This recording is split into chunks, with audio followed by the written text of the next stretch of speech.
guys, so this is my Pyrex Clear Advantage 10 by 15. Okay, now hear me out. Typically, most people will go ahead and have a 9 by 13, which is fantastic for a casserole. But this 10 by 15 is much bigger than your 9 by 13, obviously. But what I do like about this is that it's going to have a straight corner. The 9 by 13 is actually going to be angled. It's going to have kind of a 45 degree angle or whatever you want to call it.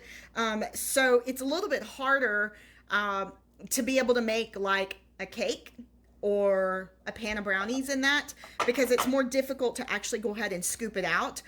It's great for lasagna because you can go ahead and scoop that out and you're not worried about damaging whatever's on the inside. But if you're trying to make a cake or if you're trying to make a pan of brownies, you don't want to damage the edges when you're trying to get them out.